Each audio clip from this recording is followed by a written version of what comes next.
Eu gosto de começar com essa questão aqui, ela é do banco de questões da UDENEP, porque ajuda a gente a preparar o espírito para quando a gente vai trabalhar com essa coisa de axioma e teorema, para a gente conseguir fazer a coisa assim, tintim por tintim. A gente tem que tomar cuidado com cada passo do que a gente está fazendo.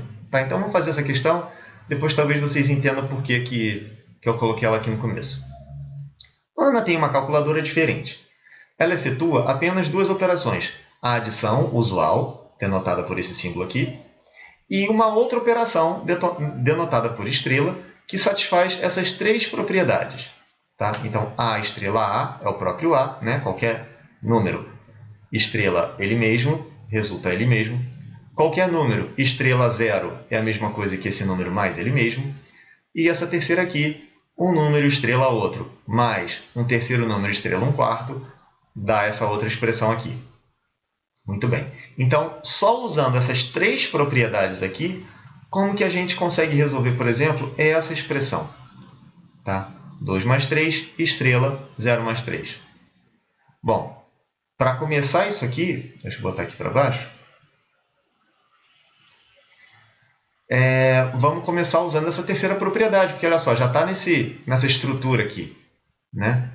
Fulaninho mais fulaninho, estrela, fulaninho mais fulaninho, que é exatamente o que a gente tem aqui. Então, o que eu vou fazer é o caminho inverso, né? Está nesse formato, eu vou transformar para esse formato aqui. Então, esse cara está fazendo o papel de A, C, B e D. Vou até colocar aqui para a gente não se perder. A, C, B e D. Ok? Então, agora passando para essa forma aqui, é a mesma coisa que A estrela B, ou seja, 2 estrela B, mais C estrela D, 3 estrela 3. Muito bem. Agora vamos ver se isso foi útil aqui para a gente. Bom, foi útil pelo seguinte, porque as operações com estrela, a gente só tem essas duas propriedades, né? Ou a gente faz com zero, ou a gente faz com o próprio cara, que é o que está acontecendo aqui, né? Então, 2 estrela 0, a gente pode usar a propriedade 2. Então, aqui, ó, nessa primeira etapa, eu usei a propriedade 3. Tá? Agora, aqui eu vou usar a propriedade 2. 2 estrela 0. Aqui, ó, fulaninho estrela 0. É a mesma coisa que fulaninho mais ele mesmo. Então, isso aqui vai dar a mesma coisa que fulaninho mais ele mesmo. Então, 2 mais 2. Mais. E agora, esse cara aqui, aí já não serve mais a propriedade 2. Vai ser a propriedade 1. Fulaninho estrela ele mesmo, dá ele mesmo. Então, aqui, 3 estrela 3, pela propriedade 1, é ele mesmo. É o próprio 3. Pronto. Agora, a adição é a adição que a gente conhece. Ele fala, é a adição usual. 2 mais 2 é 4, que mais 3 dá 7. Então, o resultado dessa expressão aqui, usando só essas três propriedades, né, justificadas aqui, dá 7. Tá? Então, é isso que vocês vão perceber esse parentesco dessa questão com o que a gente vai ver ali quando tiver os axiomas e os teoremas. Só um detalhe para eu comentar aqui, que é o seguinte. Eu comentei isso rapidamente lá ao longo das questões anteriores, que essa estrutura axiomática para os inteiros, basta a gente se preocupar com essas duas operações, a adição e a multiplicação. Porque aí você pode falar, mas e a subtração e a divisão? Não existe? Existe. A subtração, toda subtração ela pode ser transformada numa adição. Eu vou comentar isso mais lá na frente. Aliás, eu já comentei, né? Mas vou reforçar isso depois. E toda divisão ela pode ser transformada em uma multiplicação.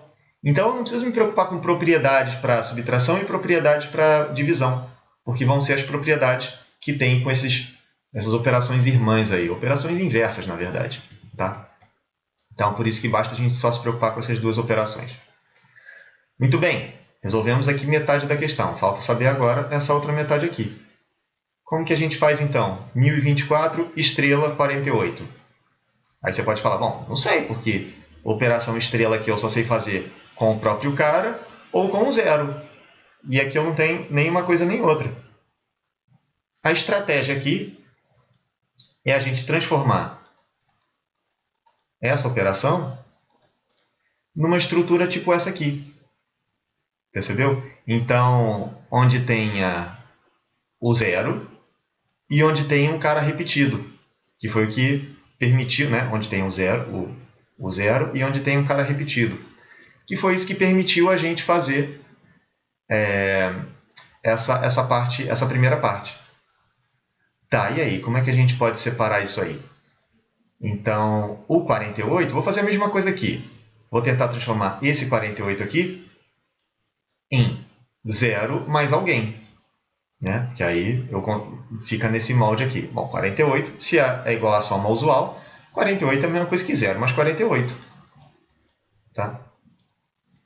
E esse camarada aqui, eu vou ter que transformar também em uma soma que também tem o mesmo cara que aparece aqui. Ou seja, que também tem que ter o 48. Tá? Então, 1024 é quanto mais 48? Vai dar 976? Acho que sim. 976 mais 48 dá 1024, né? Confiram aí as contas. Se tiver errado, eu corrijo lá no final. Mas beleza. Então, percebendo a necessidade dessa estrutura, aí fica uma questão parecida com o que a gente tinha antes. Tá? Então, esse cara aqui está fazendo papel de A, esse papel de B, esse papel de C. Desculpa. Essa ordem aqui, A, C, B, D. Né? Para usar essa ordem aqui. Né? É uma soma, estrela, outra soma. Uma soma, estrela, outra soma. E aí, vamos lá. Então, usando a propriedade 3, a gente tem que é a mesma coisa que A estrela D mais C estrela D.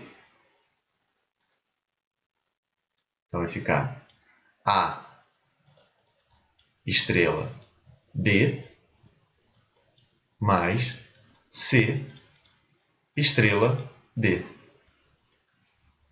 Beleza, porque eu recaí exatamente onde eu queria. Naqueles casos em que a operação estrela ou é com o zero ou é com ele mesmo, com o cara repetido. Tá? Então vamos lá. Pela propriedade 2, A estrela 0 é ele mais ele mesmo.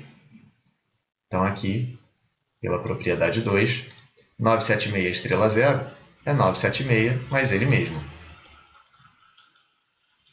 Mais 48 estrela 48. Bom, pela propriedade 1, fulaninho estrela ele mesmo dá ele mesmo. Então, pela propriedade 1, 48 estrela 48 dá 48. Pronto, então só tenho aqui operações que eu já sei fazer, que é a adição usual. Tá? Então é só fazer aí. 976 mais 976 mais 48. 12, 20 vai 2. 14, 16, 20 vão 2. 2.000. Confiram as contas aí, porque eu sou péssimo para... Sou ótimo para errar a conta. Tá? Mas o importante aqui é ver a estrutura que a gente precisa usar, porque a gente só pode se basear nessas propriedades que são enunciadas aqui. Tá? E aí, vendo tintim por tintim qual propriedade que a gente está usando para fazer cada uma dessas operações. Tá? Que é isso que a gente vai usar, é esse mesmo raciocínio que a gente usa quando está desenvolvendo essa coisa de a estrutura axiomática de um certo tópico. Tá bom? Então, ó, tem um comentário que eu fiz aqui, deixa eu trazer para reforçar aqui com vocês.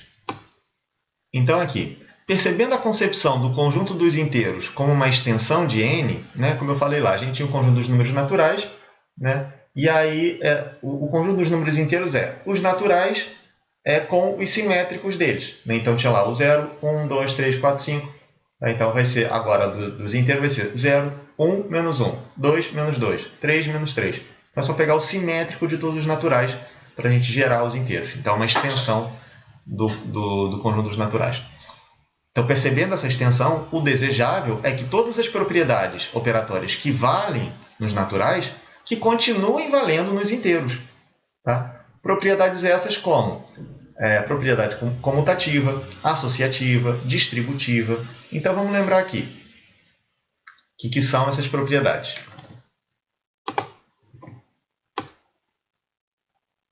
Então, esses vão ser os nossos tijolinhos da base. Tá? aquelas propriedades mais elementares que a gente vai ter nesse nosso conjunto numérico.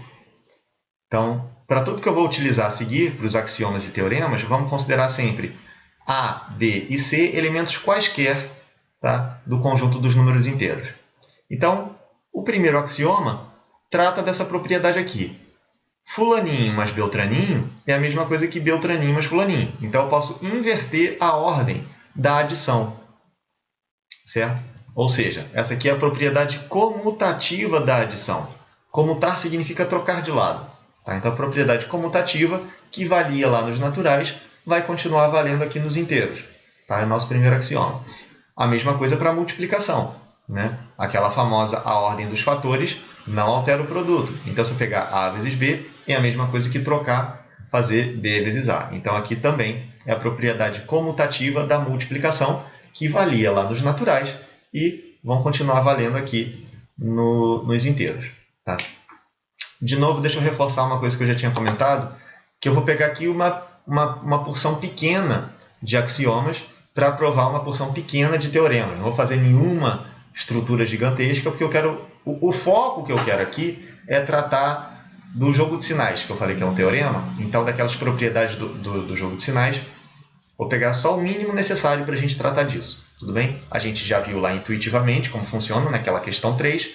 Vamos ver aqui como que a gente prova aquelas propriedades que a gente viu intuitivamente.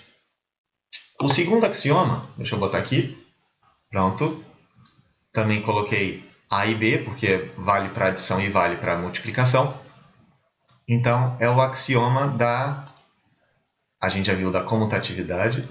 Da comutatividade. Agora é o da associatividade. Então, a ordem que se eu tenho duas somas aqui, essa soma e essa soma, a ordem em que eu faço essas operações não importa. Tá? Se eu tenho várias somas, eu posso fazer primeiro essa e depois essa, ou eu posso fazer primeiro essa e depois essa. Não tem problema. A mesma coisa para multiplicação. Se eu tenho uma sequência de multiplicações, tanto faz a ordem que eu faço. Eu posso fazer primeiro essa e depois essa, ou posso fazer primeiro essa segunda aqui e depois a primeira. Não tem diferença no resultado. Então, a mesma coisa. Isso valia lá nos naturais, vai continuar valendo aqui nos inteiros, né? Como tijolinho básico aí da coisa. O axioma 3 é a propriedade distributiva, né? Essa outra que eu estava citando aqui. Aí não tem A e B, porque a distributiva é só da multiplicação em cima da adição. Não tem o contrário. Tá? Então, não existe a propriedade, por exemplo, A que multiplica, que soma B vezes C. Tá? Essa operação aqui ela não distribui. Então, esquece. É só nessa ordem aqui. Tá? Então, A mais B vezes alguém é A vezes C mais B vezes C. Tudo bem? Propriedade distributiva, que valia lá nos naturais, vai continuar valendo aqui nos inteiros. O axioma 4 é bem intuitivo também. Ele diz o seguinte, que quaisquer elementos que eu pegar, quaisquer números inteiros que eu pegar, a soma deles também é um número inteiro e o produto entre eles também vai ser sempre um número inteiro. Tá? A gente dá o nome disso de fechamento. A gente chama de fechamento. A gente fala aqui, fechamento, que o conjunto dos números inteiros ele é fechado para adição e para multiplicação. Quaisquer dois caras que eu pegar inteiros, se eu somar ele está nos inteiros e se eu multiplicar ele está nos inteiros. Nos naturais, tinha uma limitação no fechamento. Né? Se eu pegasse a subtração, por exemplo, se eu pegar quaisquer números naturais e subtrair, o resultado vai ser um número natural? A resposta é não, né? Se eu pegar, por exemplo, 2 menos 5, 2 é natural, 5 é natural, mas 2 menos 5, o resultado disso não é natural. Tá? No caso aqui, o conjunto dos números inteiros também é fechado para subtração. Mas, como eu falei, a gente não vai definir subtração, vai definir adição. E a partir das propriedades da adição é que a gente vai ver a subtração. Mas, só para vocês entenderem o que seria um conjunto que não tem essa propriedade do fechamento. Tudo bem? Próximo axioma. Esse aqui. Existe um elemento J no conjunto dos inteiros, tal que A mais esse J é o próprio A. Bom, esse J ganha um nome especial. Né? Ele ganha o nome de elemento neutro da adição. Que provavelmente vocês devem saber que é o zero. Tá? Mas eu não vou denotar por zero, tá? Para a gente não ficar viciado na operação que a gente já conhece. Eu vou denotar esse cara aqui como elemento neutro da adição, por essa sigla aqui, ENA, quando a gente for trabalhar os teoremas. Tá? Isso ajuda a gente a não cair no vício do que a gente já sabe. A gente tem que fingir que a gente não conhece as coisas para a gente poder ver os detalhes ali. Tá? E a mesma coisa acontece com a operação de multiplicação. Então, axioma 5b, existe um certo elemento k, também inteiro, tal que qualquer número vezes esse k preserva o resultado. Né? Então, multiplicar por ele não altera o resultado. Esse cara aqui é o elemento neutro da multiplicação, né? Que vocês devem saber que é o 1. Tudo bem? Então, só que eu também não vou tratar como 1, vou tratar, quando precisar, como elemento neutro da multiplicação, para a gente não ficar viciado nas contas que a gente conhece. E, finalmente, o axioma 6, o último axioma que a gente vai ver aqui nesse grupo, que é: existe um número L no conjunto dos inteiros, tal que qualquer cara mais esse L dá o elemento neutro da adição. E aí? Quem seria esse L aqui? Então, se eu pegar, sei lá, se o A for o 3, então 3 mais esse L misterioso dá o elemento neutro da adição. Lembra, o elemento neutro da adição seria o zero, né? Aquele cara que não altera a adição. Então, quem é esse sujeito aqui? Tá? Esse cara aqui ganha o nome, então, de elemento simétrico. Que a gente sabe quem é, no nosso caso aqui do 3. Né? Então, seria o menos 3. Tá? O simétrico do 3. Qualquer cara mais o seu simétrico vai dar zero, vai dar o elemento neutro da adição. Então, repara, esse é o grande tchan, é a grande diferença do conjunto dos números naturais agora para o conjunto dos números inteiros. Né? Até então, todos os outros axiomas valiam nos naturais. Esse é a única novidade aqui. Tá? Então, sempre existe o elemento simétrico de qualquer número inteiro. Né? A gente já viu isso lá quando a gente estava conversando sobre a estrutura dos números inteiros, né? Que a construção dele se dá por essa característica. Né? Todo mundo agora tem um simétrico. E da mesma forma que eu vou fazer aqui, eu não vou chamar esse cara de, sei lá, menos 3. Eu vou chamar, ou menos A, eu vou chamar de simétrico de A. Vou fazer assim, SA. Tá? Só para a gente não ficar viciado nas propriedades que a gente já conhece do jogo de sinais, etc. Tudo bem? Então, vamos fazer um resuminho aqui desses axiomas. Só um detalhe aqui. Existe o simétrico ou um equivalente disso para a operação de multiplicação também? Deixo aí para vocês pensarem. E quem tiver dúvida, coloca aí nos comentários. Mas vamos ver aqui, então, um resumo desses axiomas. Então, ó, o primeiro axioma... um detalhe. Eu estou usando aqui essa numeração, axioma 1, 2, 3 aqui, mas não existe um padrão para essa numeração. Tá? Diferentes livros podem usar esses axiomas em diferentes ordens. Tá? Então, o primeiro que a gente viu lá, que eu estou chamando de axioma 1, é o da comutatividade, que a ordem dos termos não altera o resultado. Tá? Então, fazer A mais B é a mesma coisa que B vezes A, ou A vezes B é a mesma coisa que B vezes A. A associatividade, se eu tiver, por exemplo, 3 mais 5 mais 8, tá? Não importa a ordem que eu fizer essas operações, se eu fizer primeiro 3 mais 5, peraí, que o 8 é o resultado, né? Vou fazer 3 mais 5 mais 9. Se eu fizer 3 mais 5 e depois somar 9, é a mesma coisa que fazer primeiro 5 mais 9 e somar o 3. Coisa que valia lá com os naturais, também vai valer aqui com os inteiros. Tá? Então, a propriedade associativa, tanto para adição quanto para multiplicação. Tá? 3 vezes 5 vezes 9, não importa se eu fizer primeiro isso ou se eu fizer primeiro isso. Distributividade seria o 3 vezes 5 mais 9. É a mesma coisa que fazer 3 vezes 5 mais 3 vezes 9. O fechamento Tá? Se eu pegar qualquer número mais qualquer outro número inteiro, né? Qualquer número inteiro mais qualquer outro número inteiro, eu tenho certeza de que o resultado vai ser um número inteiro. A mesma coisa para multiplicação. Tá? Os elementos neutros, elemento neutro da adição e o elemento neutro da multiplicação. E o elemento simétrico, né? Qualquer que seja o número inteiro, o simétrico dele também vai ser um número inteiro, está lá bonitinho. Então, esse aqui é que é a grande novidade que a gente não tinha antes. Todos esses outros axiomas já existiam nos naturais, e agora a grande novidade que vai permitir a gente fazer todas as nossas grandes descobertas aqui vai ser com a existência desse novo axioma. Agora vamos para os teoremas.